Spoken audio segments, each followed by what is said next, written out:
Good morning everyone. Welcome in Political Science class, Chapter 6, Democratic Resurgence, page number 115. Today we are going to read about what happened during the emergency. कि emergency के दौरान जो कुछ भी incidents हुए.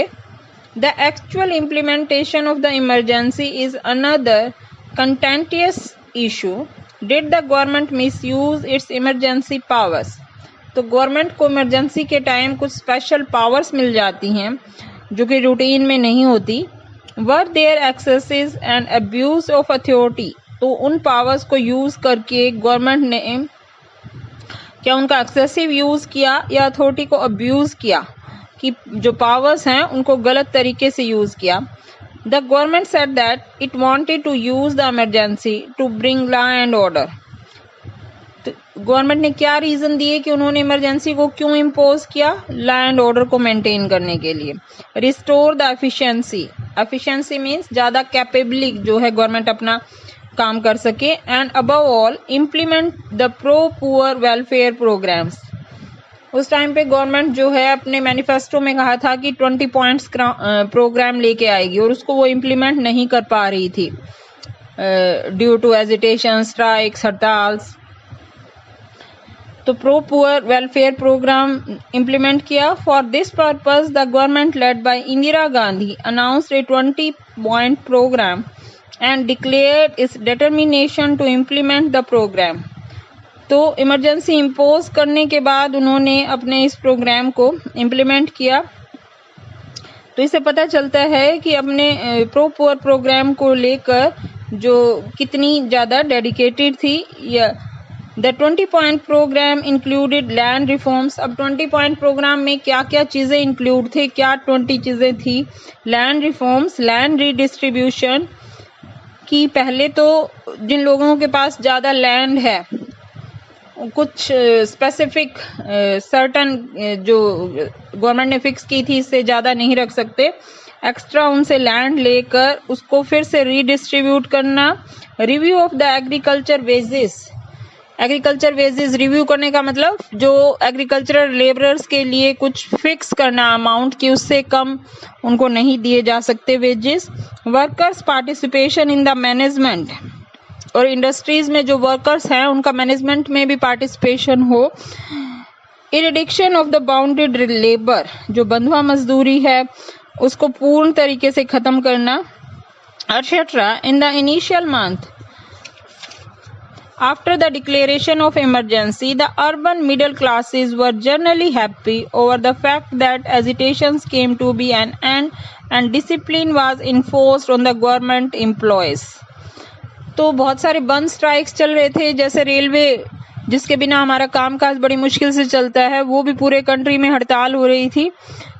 तो बहुत सारे जो अर्बन मिडिल क्लास पीपल हैं वो खुश थे इमरजेंसी से कि चलो एजिटेशंस जो एक तरीके से सारा कामकाज रुका हुआ है एजिटेशंस खत्म हो गए और गवर्नमेंट एम्प्लॉयज दोबारा से डिसिप्लिन में आ गए. गवर्नमेंट के अगेंस्ट नहीं जा सकते, स्ट्राइक्स नहीं कर सकते.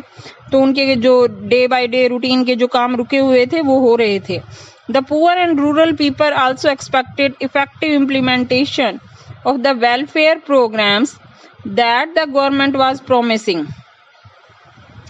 और जो रूरल एरिया के जो लोग थे, पुअर पीपल थे, उनके रिगार्डिंग जो भी प्रोग्राम्स गवर्नमेंट ने अनाउंस किए थे उनका भी इफेक्टिव इम्प्लीमेंटेशन हो रहा था जैसा कि गवर्नमेंट ने प्रॉमिस किया था.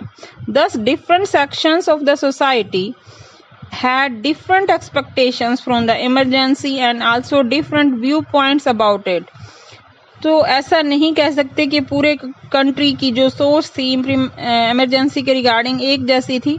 डिफरेंट सेक्शंस की सोसाइटी की डिफरेंट एक्सपेक्टेशंस थी, गवर्नमेंट से उम्मीदें अलग थी और उनके इमरजेंसी के बारे में व्यू पॉइंट भी अलग अलग थे. नीचे बेटा कार्टून है एक इमरजेंसी के रिगार्डिंग ही जिसमें एक ट्रॉली पे जो है वो ऑर्डिनरी सिटीजन है यानी कि वो अपने फुट पे नहीं है और जो इस ट्रॉली को जो धकेल रहे हैं वो इंडियन गवर्नमेंट है. और मेनली हम कह सकते हैं D.K. बरुआ जो कि उस टाइम पर कांग्रेस प्रेसिडेंट थे. इमरजेंसी के टाइम पर कांग्रेस प्रेसिडेंट, कांग्रेस के अध्यक्ष थे. और क्या कह रहे हैं, no not yet, it's still risky for you to be your own, on means फुट आएगा यहाँ। तो कॉमन पर्सन, यहाँ बैलून्स में लिखा है 1976 ए हैप्पी न्यू ईयर। तो कॉमन पर्सन को ये लग रहा है कि जो इमरजेंसी है वो इम्पोज हुई थी 25 जून 1975, और तो सबको लग रहा था कि साल के एंड में या न्यू ईयर पे इमरजेंसी जो है खत्म हो सकती है और वो दोबारा से डेमोक्रेटिक एनवायरनमेंट में सांस ले सकेंगे।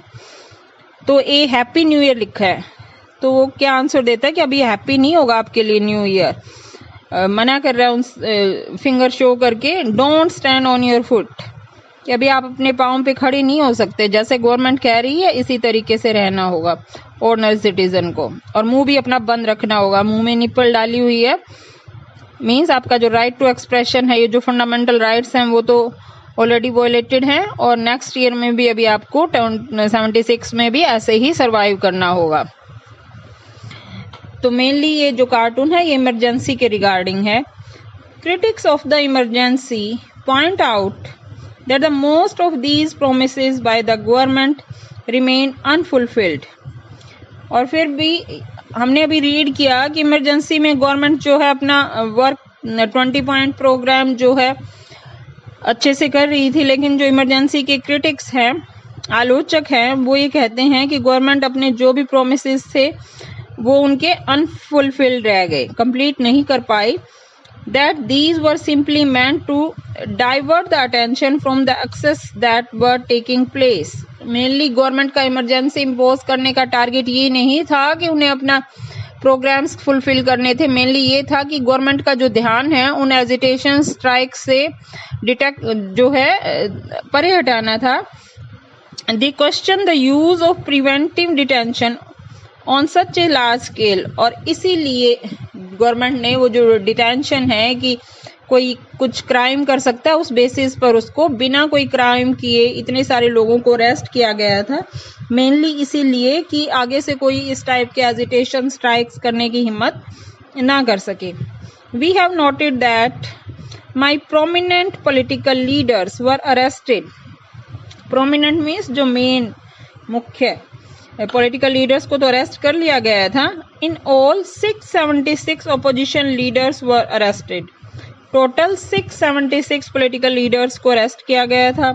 The Shah commission estimated that nearly 1,11,000 people were arrested under the preventive detention laws, कि कोई क्राइम कर सकता है। प्रिवेंटिव डिटेंशन का मीनिंग ये है कि कुछ क्राइम हो सकता है और जिसमें उसका हाथ होगा। इस बेसिस पर 1,11,000 पीपल्स को अरेस्ट किया गया था, और उनके लिए हैबियस कॉर्प्स या कोई अदर अपील भी काम नहीं कर सकी थी, उनको जेलों में रहना पड़ा था बिना किसी केस फाइल हुए। Severe restrictions were put on the press, तो प्रेस पर सेंसरशिप लगाई गई थी, सीवियर रिस्ट्रिक्शंस थी, sometimes without proper legal sanctions.